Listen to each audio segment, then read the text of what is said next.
Olá, meus caros, como estamos? Hoje eu vou apresentar um jogo de Super Nintendo que eu acredito que algumas pessoas já tenham conhecido. Mas antes que eu fale sobre o jogo, curta o vídeo, se inscreva no canal e compartilhe. Recados dados, vamos ao vídeo. Turma, quando eu conheci Piratas das Águas Negras, ou Pirates of Dark Water, eu não era muito afim do desenho, das histórias, porque eu achava meio sem graça, meio sem sal, entendeu? Ele passava na Cartoon e não tinha uma coisa assim que me chamasse tanto a história dos personagens. Era um desenho como qualquer outro e não me passava muita credibilidade não, tá? Até porque eu não tinha visto muitos episódios e é um daqueles desenhos onde não tem final, entendeu? Você vai assistindo um capítulo atrás do outro, sempre dá a mesma história.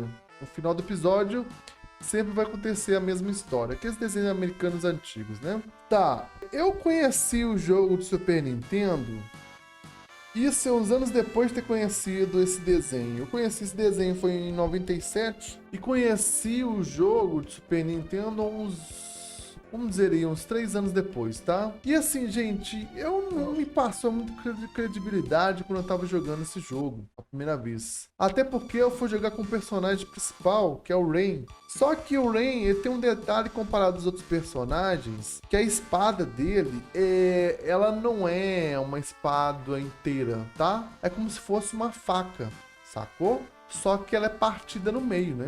Imagina uma espada, né? E é uma espada partida no meio, entendeu? Então, eu vou considerar aí que seja uma faca só que sem ponta. Ela tem corte, só que não tem ponta. Então, assim, quando você joga com um personagem, ele não tem muito, vamos dizer assim, pelo menos com essa espada que ele usa, ele não tem muita mobilidade, assim, entendeu? Pra atacar os inimigos, tá? Só que eu não sabia que tinha outros golpes, porque eu chegava lá, costumava usar os golpes de porrada, né? E não usava a espada dele, porque primeiro ela não era melhor que a dos outros personagens. E o raio de ação do personagem parecia ser fraco. O que eu fiz, gente? Por curiosidade, alguns anos depois que passou, pouco tempo, acho que foi no ano passado, retrasado, eu joguei com esse jogo de novo para poder tentar ver de outra forma o jogo. Até mesmo ver os outros personagens. E aí que foi minha surpresa. Eu peguei o personagem Ius, né? Que é o pirata, que é o caçador de tesouro. Tem uma cara de mongol, assim, de oriental, sacou? Aqueles pirata bravo assim, né? Ele é bem agressivo, né? Ele não é tão rápido, só que a potência dos golpes deles é muito boa. Cara, minha surpresa foi total nesse personagem. Esse personagem do jogo me surpreendeu muito quando eu comecei a jogar com ele. Porque além da porrada que ele dá, que é muito boa, os golpes de mão, né? O soco, a espada dele tem o maior raio de ação, potência, né? E você pode usar mais vezes contra os inimigos, tá?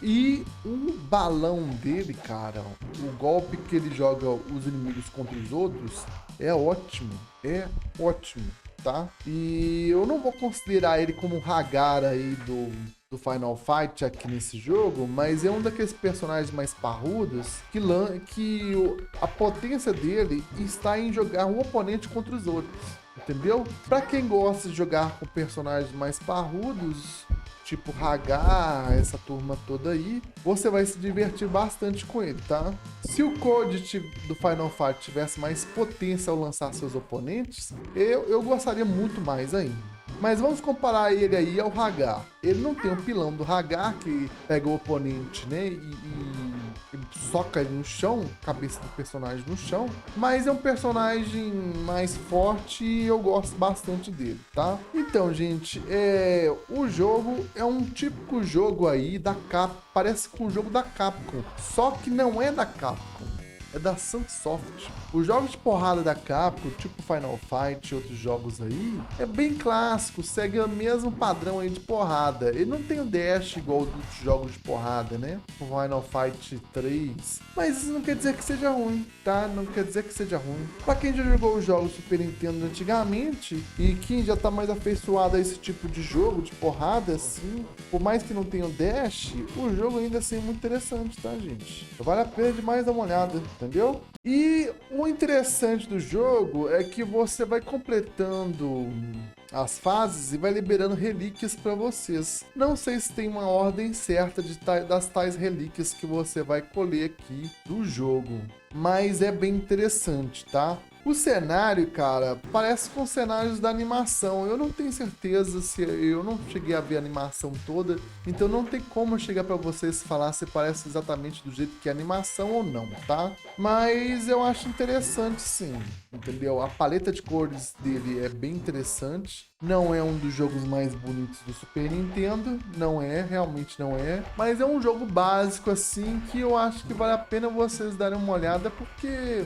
Bom, diante de tanto jogo aí meio meio ruim, jogos aí 3D que tentam fazer o mundo, não conseguem nem entregar metade do que tinha prometido, um jogo das antigas assim tem, vamos dizer assim, a mecânica de um jogo que foi bem fechado, né? Foi bem fechadinho, tem tudo já no ponto assim, quero dizer assim, não tem DLC, não tem nada que vai precisar de alguma atualização, tá? E os jogos antigos têm essa vantagem de você poder aí simplesmente ligar o videogame e jogar e se divertir, tá? Essa é a melhor parte do jogo, beleza? E, bom, você tem que saber jogar com jogo de porrada, né, gente? Não vai entrando logo de cara achando que vai fiar as caras se você não tiver o time do jogo de porrada, tá bom?